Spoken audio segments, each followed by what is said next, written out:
One of the Associate Health Minister's top officials has slammed the evidence Casey Costello used to justify giving heated tobacco products a tax cut.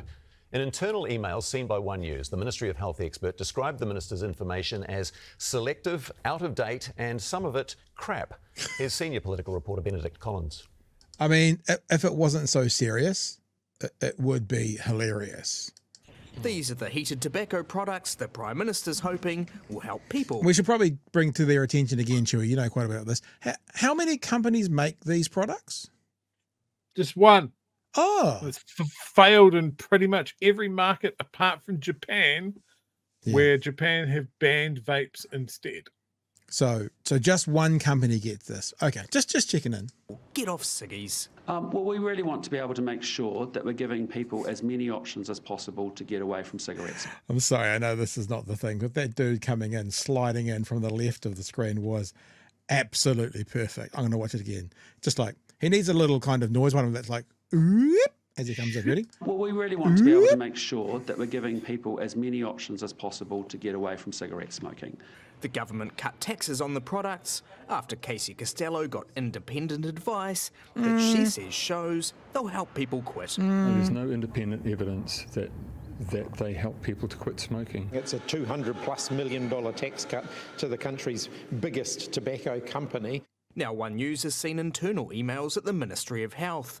Their chief advisor, epidemiology, reviewed the minister's independent evidence, 5 documents in all, and told her colleagues, it's not so much that all the studies are crap. She thought one was okay, another good, but now well out of date. It's more that it is a small number of selective research, not up to date, and certainly don't form any sort of robust evidence.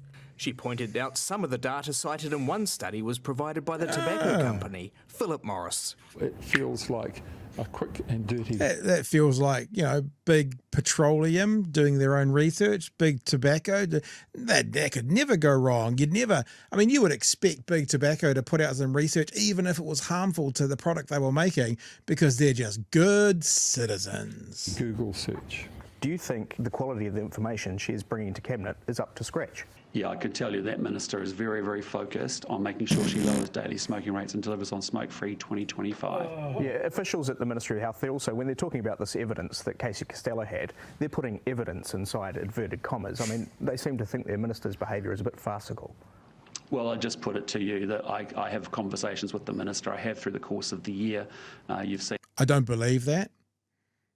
I don't believe that he has conversations. What I would put to you is... I don't believe that he has conversations with the minister about this. My gut, and it's just my gut tells me that he doesn't do a lot of communicating with ministers from other parties, would be where I'd place my money if I was going to do a polymarket bet.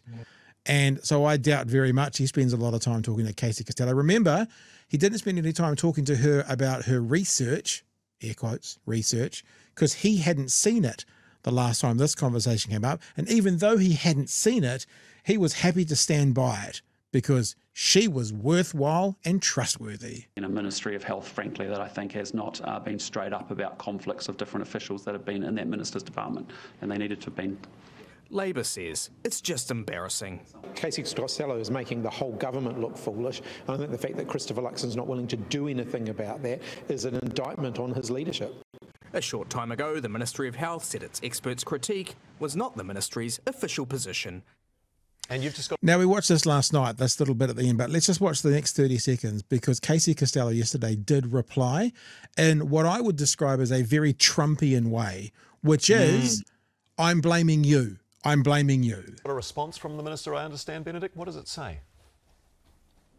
That's right. We've been trying to get an interview all day long with Casey Costello without success, but then just a few minutes ago, we've got quite an extraordinary statement from her. Now, Casey Costello has said that she's gone and read these emails today, and when she looks at them, she sees it as another attempt by public servants at the Ministry of Health to try and undermine the government's efforts to reduce smoking in New Zealand. She said... So let's get this right. The experts and the officials in the Ministry of Health are trying to undermine the government to get to smoke-free 2025. The same government that cancelled banning cigarettes that the same officials, I'm sure, would have been aghast at. So these same officials would, like the rest of the world, literally the world, would have been shocked that this government took away the banning of cigarettes. But now it's them who undermine that end goal of smoke-free 2025, not Casey Costello, not this government, not Philip Morris with their tax breaks. It's the health professionals. It's the people within the Ministry of Health, Chewy. They're the ones to blame, not Casey Costello, not Luxon, not ACT. They're to blame. Absolutely. Fundamentally doesn't understand what public servants are supposed to do. Here's a tip for Minister Costello. It's in the fucking name. They're servants to us, the public, not you. Not you. So if they want to call you on their bullshit, then that's in their purview. Like to lean on this crutch of political neutrality, yeah, they can be politically neutral, but they are there to call out bad ideas when their minister goes off gung-ho, because that's what she is bought and paid for to do by Philip Morris, because she is a lobbyist first and a servant of the people second.